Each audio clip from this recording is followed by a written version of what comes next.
साथियों नमस्कार, मैं हूं विजय सिंह और आप देख रहे हैं हमारा यूट्यूब चैनल सियासत वाला। भाइयों, बंगाल चुनाव की खुमारी अभी उतरी भी नहीं थी, यूपी चुनाव की तैयारी शुरू हो गई है। हाँ भाई, बीजेपी इसी तरह चुनाव लड़ती है और अपनी तैयारी करती है। जैसा कि पता चला है कि बीजेपी ने यूपी में सर्वे करा लिया है कि किसको टिकट देना है, किसको नहीं टिकट देना है, किसकी क्या स्थिति है, किस विधायक ने कैसा काम किया अपने क्षेत्र में। ये सारी चीज़ों को देखते हुए सर्वे उन्होंने करा लिया है। तो देख सकते हैं कि किस तरह से बीजेपी एक कदम आगे चल रही है बाकी पार्टियों से। और 2027 की बात करें तो 7 राज्यों में चुनाव होंगे एक साथ, और यूपी में ग्राम पंचायत का चुनाव भी होना है। जिस तरह से बंगाल का चुनाव हुआ है वैसा चुनाव यूपी में नहीं होगा, क्योंकि बंगाल में ध्रुवीकरण का चुनाव था। वहाँ पे बीजेपी ने बहुत अच्छे से ध्रुवीकरण कराया। उसके लिए फायर ब्रांड नेता यूपी के मुख्यमंत्री योगी आदित्यनाथ जी गए थे बंगाल। खुद मोदी और अमित शाह जी ने कमान संभाल रखा था। बाकी सारे नेता वहाँ पे लग गए थे वहाँ पे, और मजबूती के साथ प्रचार प्रसार हुआ, जिसका रिजल्ट हुआ कि भाई बीजेपी वहाँ बम्पर वोट से जीत गई है। लेकिन यूपी का चुनाव थोड़ा अलग होगा। यूपी का मिजाज बहुत अलग है। यूपी और बिहार दोनों का मिजाज लगभग एक जैसा है।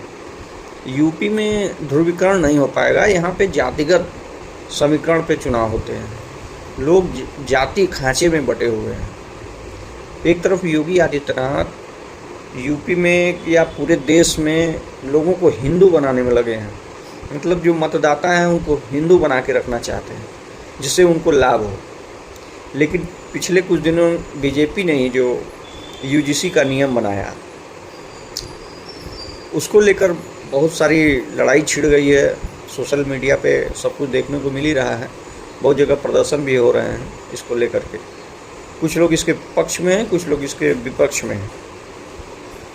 तो अभी तक जो योगी का जो प्रयास रहा है कि भाई हिंदू बटेंगे तो कटेंगे, ये नारा उन्होंने दिया था। हालांकि उस चीज़ पे चुनाव होगा नहीं, जाति पे होगा। तो इसको बीजेपी कैसे मैनेज करेगी, कैसे खुश करेगी, ये देखना होगा। हालांकि बीजेपी के पास जो है हर तरह के डॉक्टर हैं, हर बीमारी का इलाज है। मौर्य जी अगर नाराज़ होंगे, केशव मौर्य जी को लगा दिया जाएगा। यादव जी लोग नाराज़ होंगे तो जो यादव चेहरे हैं बीजेपी में, जैसे नित्यानंद राय हैं, भूपेंद्र यादव हैं, ऐसे जो बड़े चेहरे हैं उनको लगा दिया जाएगा कि वहाँ पे आप जाइए, संभालिए। बाकी सवर्णों के लिए तो अकेले योगी आदित्यनाथ ही काफ़ी हैं। बाकी अमित शाह जी का रणनीति, मोदी जी का चेहरा और योगी का परफॉर्मेंस, यही चलेगा चुनाव में। यही चलना है, इसी पे काम होना है। बाकी सारे लोग आएंगे उत्तराखंड से या फिर दिल्ली से, राजस्थान से, हर जगह से लोग आएंगे यूपी में प्रचार करने के लिए। और हर साल देखा जाता है कि जब चुनाव आते हैं तो हेलीकॉप्टर बुकिंग बहुत तगड़ी होती है। यूपी में 65 से 70 हेलीकॉप्टर अक्सर बीजेपी बुक करती रही है। इतने लोग उसके प्रचार में आते हैं, सारे हेलीकॉप्टर बुक हो जाते हैं, सारे होटल बुक हो जाते हैं।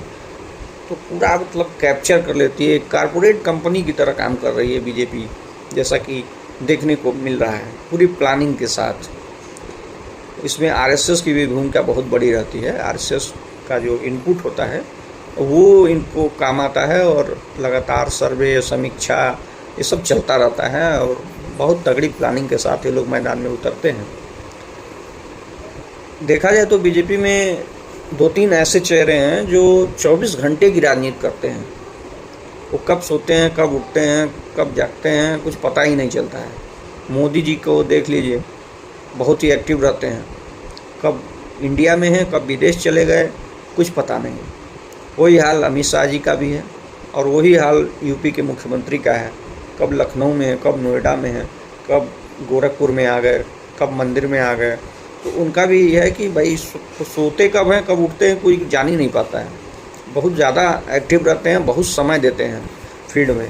तो ये सारी चीज़ यूपी में जो भाजपा के खिलाफ लोग खड़े होंगे उनको देखना है कि वो कितना एक्टिव है। उनको लग रहा है कि बीजेपी के सामने समाजवादी पार्टी लड़ेगी, मजबूती से लड़ेगी, जितनी उसकी ताकत है पूरी ताकत लगाएगी। हालांकि देखा जाए तो समाजवादी पार्टी में Akhilesh Yadav one man army हो गए हैं, उनके पास और हैंड नहीं है जिस तरह से बीजेपी के पास हैंड है, क्योंकि वो राष्ट्रीय पार्टी है और ये क्षेत्रीय पार्टी है।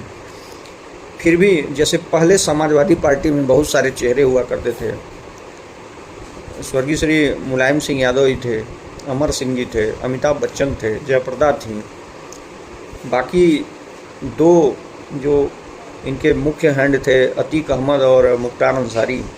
इसमें कई लोग ऐसे हैं जो रुखसत हो गए हैं इस दुनिया से, बाकी जो बचे हैं वो छिटक गए हैं। इनके जो अखिलेश यादव का जो परिवार में विवाद हुआ था उससे बहुत सारी चीज़ें खराब हो गई। तो इसको कैसे मैनेज करेगी सपा? सपा के पास ब्राह्मण चेहरे में देखा जाए तो अभी इनके पास बहुत सारे विकल्प नहीं हैं। माता प्रसाद पांडे हैं लेकिन वो बहुत असरदार नहीं होंगे। हाँ, पूर्वांचल में उनके नाम पे थोड़ा सा ब्राह्मणों में पकड़ है उनकी, लेकिन बहुत व्यापक असर नहीं होगा, क्योंकि इसके जो दूसरी पार्टी है बीजेपी जो है उसके पास ब्रजेश पाठक हैं और भी बहुत सारे लोग हैं, इनको लगा सकती है।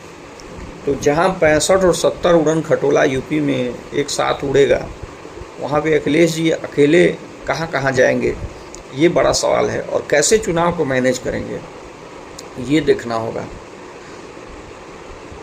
बाकी पंचायत चुनाव भी इसी में होना है, 7 राज्यों का चुनाव है भाई। तो इसमें गुजरात, यूपी, हिमाचल, पंजाब, उत्तराखंड, गोवा, मणिपुर में चुनाव होने हैं। सारे चुनाव एक साथ होंगे। फिर भी बीजेपी यूपी में भारी पड़ेगी, इसमें कोई दो राय नहीं है। यूपी का चुनाव थोड़ा अलग होगा। हालांकि कोशिश बीजेपी की रहेगी कि यहाँ भी ध्रुवीकरण कराया जाए। योगी आदित्यनाथ जी इस तरह के बयान देने के लिए जाने जाते हैं जिससे लोग बढ़ जाएं। दूसरी चीज़ है कि मतदान के दिन बहुत सारा अंतर आता है। मतदान के दिन जब पोलिंग बूथ पर दोपहर के बाद जब मुस्लिम वोटर निकलते हैं और जब उनकी लाइन लगती है लंबी, जिसमें टोपी, लुंगी और बुर्का देखने को मिलता है, उसके बाद से सीन बहुत तेज़ी से बदलता है यूपी में। उसको देख के लोग ऐसा घबरा जाते हैं कि बस बीजेपी को वोट जाके दे आते हैं। इस चीज़ को रोकना होगा। इस चीज़ को अगर समाजवादी पार्टी नहीं रोक पाएगी तो बहुत मुश्किल होगा। और अभी से अखिलेश यादव जी को चुनाव की तैयारी कर देना चाहिए। हालांकि अभी अखिलेश यादव जी गए थे बंगाल और ममता दीदी से मिल के आए हैं और बाहर आके उन्होंने मीडिया को बयान दिया है कि आप हारी नहीं हैं।